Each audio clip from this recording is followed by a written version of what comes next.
Ladies and gentlemen, our session 2 is about to begin. That is on IPR policy perspective for promoting innovation, India and Europe. I would request Professor H.P. Kinchas, Chairman Karnataka State Innovation Council, to take the floor and moderate the session, IPR policy perspective from promotion, innovation, India and Europe. Welcome, sir. I request ladies and gentlemen to come forward as the space is vacant in the front. Everyone, please.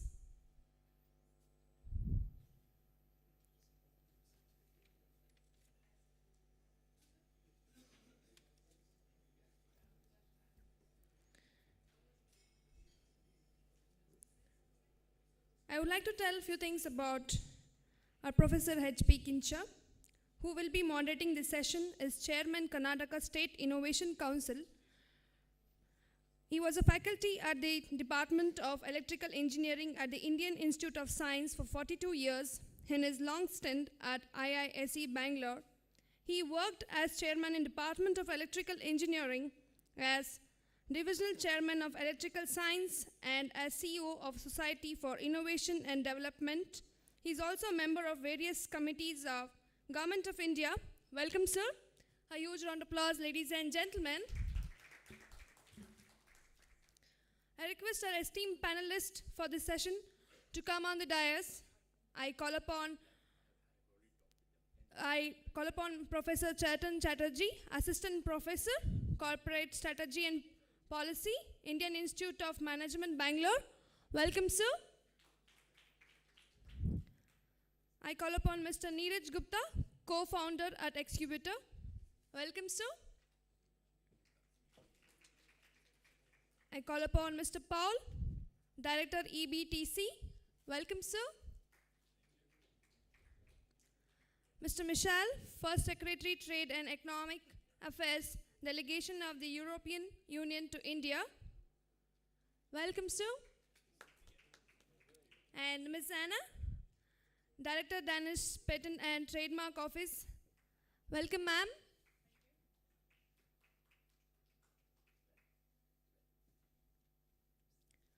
Over to you, sir. Good afternoon, and welcome to this second session. The title of the session is IPR Policy Perspective for Promoting Innovation, India and Europe. Almost the same subject as the main theme of the overall meeting that we have, Our main task of myself and my panelist fellow colleagues would be to keep you awake after the lunch. And I hope, I request each one of my panelists to make efforts to see that the audience is awake and is able to listen to and then be prepared for questions. We are running late. I've been informed by the organizers that we have to cut down this session by at least 15-20 minutes. So what I propose is that I will give chance to each one of the participants here on the panel about 10 minutes for speaking. 10 minutes for speaking, and I request each one of the participants to cooperate and take about 10 minutes of presentation. Probably that will give us about 10 to 15 minutes of interaction time at the end of this session. So without much further introduction, I think I will just start with the session, and I'll start from the right side. And is Neeraj, who is the co-founder at Excubator. It's a very interesting company. I've known about this company, Excubator, for some time, or probably from the time they started off. And Neeraj will take on the floor now. Neeraj. Thanks, everyone. I don't have any presentation. I'm gonna, kind of discuss a couple of aspects where I feel that whenever we are talking about policy, these aspects on day-to-day basis, we see with startups and universities, one of the very important aspect which I feel should be covered when it comes to cross-border, and when we're talking about Europe and India, is university and the college ecosystem, when we talk about that, and the startups, because a lot of times we have seen that many of the companies from Europe do want to collaborate with Indian universities and colleges, engineering institutes, and they primarily do start with kind of MOA and NDA, but very much struggle when it comes to tier 2 and tier 3 colleges to understand what kind of a framework they can adapt when it comes to licensing, cross-licensing, or joint development of projects.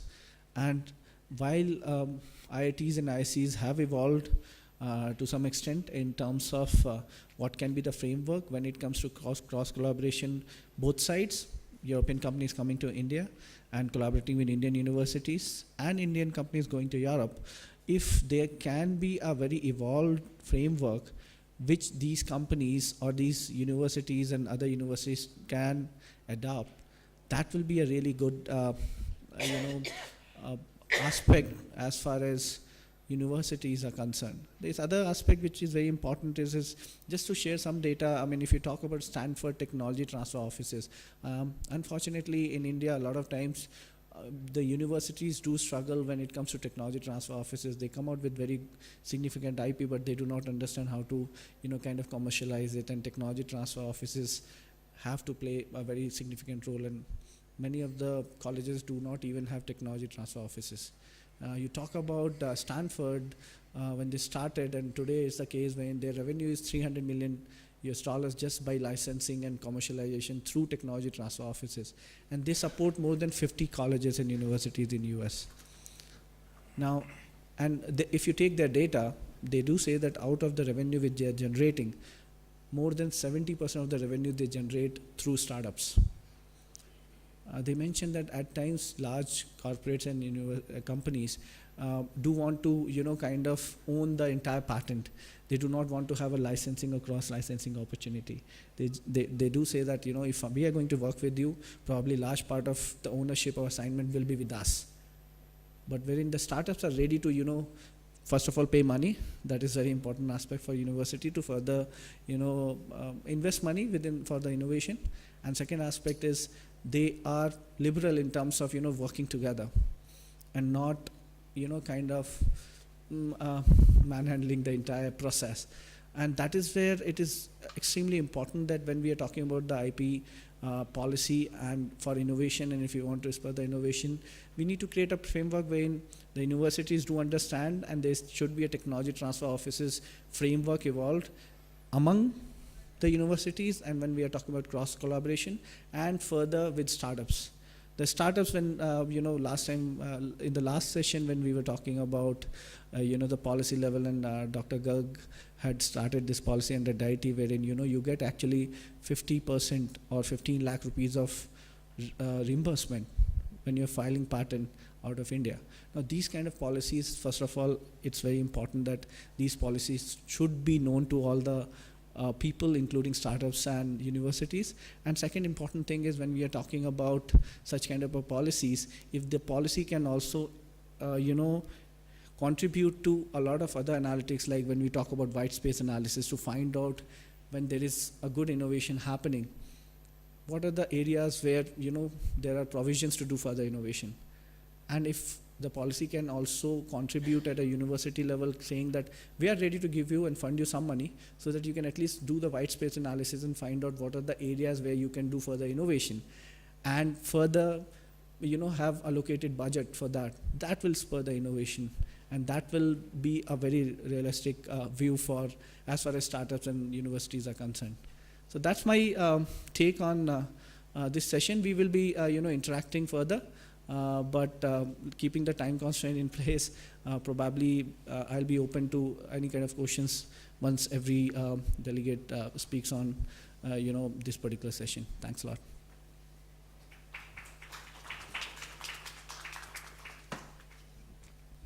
Thank you, Neeraj, for definitely keeping it very short. And thank you very much. I think it is giving me hopes as chairman that I will also get my 10 minutes of speaking at the end of this session, and not just as a moderator. It's a pleasure to call upon Mr. Paul V. Jensen, Director of the European Business Trade and Trade, right? Business and Technology. And Technology, Business and Technology Center, and we'll request Paul to make his presentation.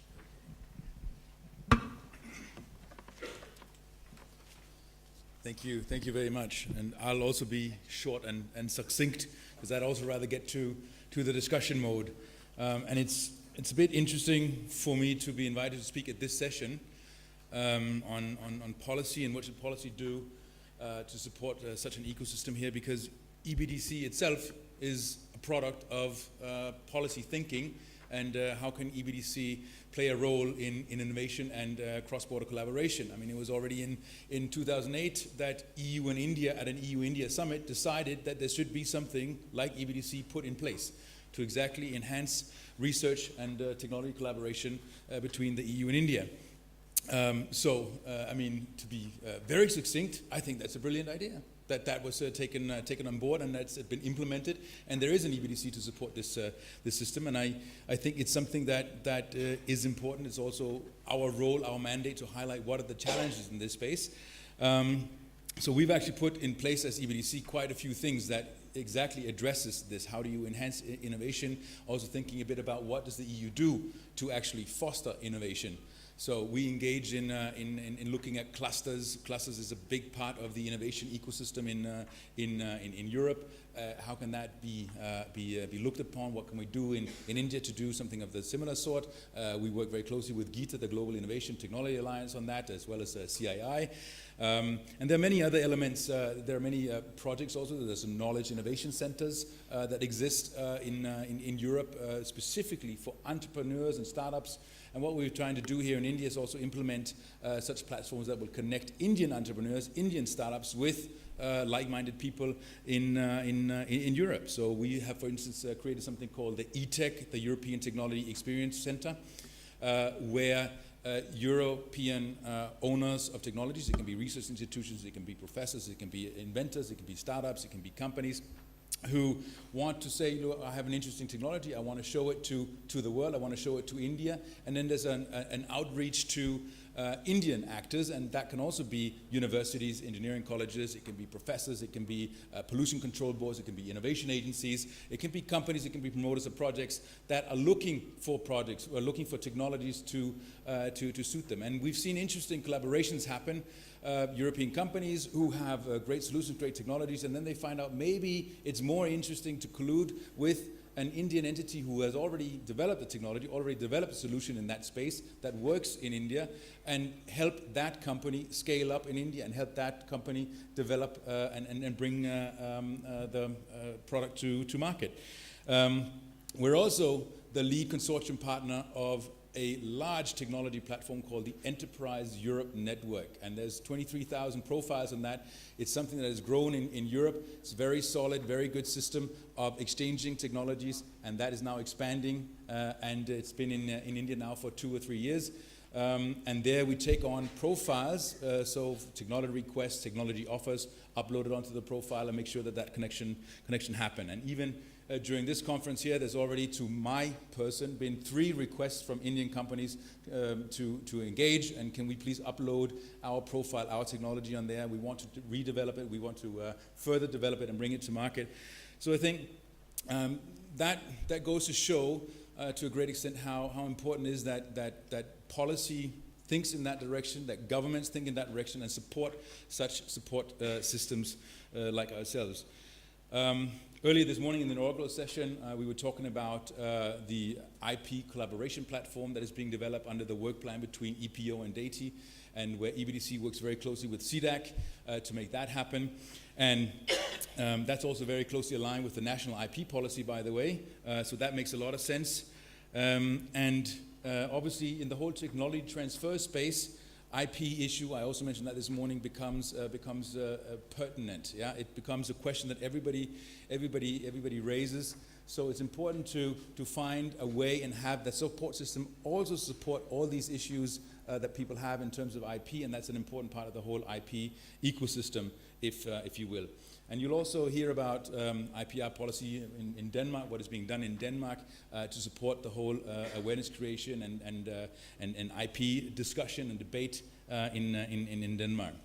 EBDC, we also run an IPR, an IPR help desk, and that's simply a desk where anybody can call and say what is the situation in IP in India, for instance. It's very, very difficult for a small and medium-sized enterprise in Europe, for instance, to follow what is going on in India in the IP space. What is happening, because it's so dynamic, it's so fast-paced, and just to read newspapers, it's very difficult to get an idea of what is actually happening. There are cases almost on a daily basis in the courts, and a lot of those cases are presidents creating for IP. So it's important to be able to have access to knowledge in this space to take informed decisions going forward. So yeah, I think, you know, if you want to follow what Secretary Deepak this morning said about having the national view of the value of IP and how that can increase economic activity, societal activity, trade, I think it is extremely important for policymakers to think about how and which support systems to be put in place to ensure that this is not I'm not saying a gray area, but that this is something mystic, and this is something that is unapproachable.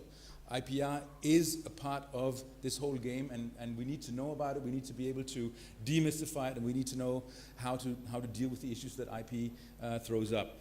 So yeah, I'm happy to answer questions and engage in the discussion. I just wanted to put a few things out there, and I know Michele also has a lot of European views, and he'll probably be a lot more political than I have. I've not touched upon the policy element of my notes. I've left that for Michele to talk about. So thank you very much, and looking forward to the discussion a bit later. Thank you. Really, thanks very much, Paul. And I'm sure we'll have interesting discussion at the end of this session.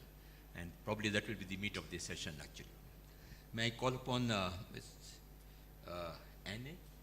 I think I won't try to pronounce the second name. It will be tough for me. And request for your presentation, please. Yeah. Yeah, correct. How do I press here?